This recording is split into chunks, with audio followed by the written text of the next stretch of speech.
YouTube থেকে ওয়াজ শুনবো মোবাইলের স্ক্রিনটা বন্ধ রেখে, বিশ্বাস হচ্ছে না। এই যে দেখুন ভাই, আমি ওয়াজটা প্লে করলাম, এখন স্ক্রিনটা বন্ধ করে দিচ্ছি। এই যে দেখেন, ঠিক এইরকম করে আপনি শুধু ওয়াজ না ভাই, আপনি কোরআন তিলাওয়াতও শুনতে পারবেন। আমি জানি এই সেটিংস গুলো অনেকেই খুঁজেছিলেন কিন্তু পাচ্ছেন না। এই যে দেখুন ভাই, আমার স্ক্রিনটা বন্ধ, আবার ইউটিউব চলতেছে।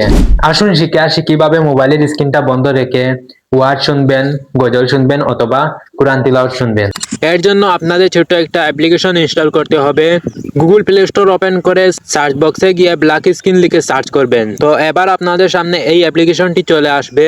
তো আপনারা জাস্ট এই অ্যাপ্লিকেশনটির লোগোটা দেখে অ্যাপ্লিকেশনটি ইনস্টল করে নেবেন। আমি অলরেডি ইনস্টল করে রেখেছি, তাই এখন আমি ওপেন বাটনে ক্লিক করছি। ক্লিক করার সাথে সাথে নিচে দেখতে পাচ্ছেন স্টার্ট লেখা আছে। আপনারা স্টার্ট লেখার উপরে একটি ক্লিক করবেন। এই যে দেখুন, আমি স্টার্ট লেখার উপরে একটি ক্লিক করলাম। এইবার গিভ পারমিশন এখানে ট্যাপ করে ব্ল্যাক স্ক্রিন যে অ্যাপসটি ইনস্টল করেছিলেন সেই অ্যাপসের পারমিশন দিতে হবে। এই যে দেখেন, আমি পারমিশন দিয়ে দিলাম। এখন ব্যাকে চলে আসবেন, পুনরায় স্টার্টে ক্লিক করবেন, তারপর অ্যালাউ করে দিবেন। এখন আপনাদের মোবাইলের স্ক্রিনে একটি আইকন চলে আসবে। তো এই যে আপনারা দেখতে পাচ্ছেন। তো এখন আমি ইউটিউবে চলে আসব। এইখান থেকে আমি একটি ওয়াজ প্লে করলাম।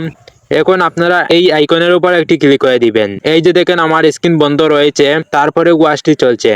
ঠিক এইরকম ভাবে যখন আইকনটি থাকবে, আপনি ওয়াজ শুনতে পারবেন, কোরআন তিলাওয়াত শুনতে পারবেন। শুধু আইকনটার উপর টাচ করবেন, স্ক্রিন এইরকম ভাবে ব্ল্যাক হয়ে যাবে।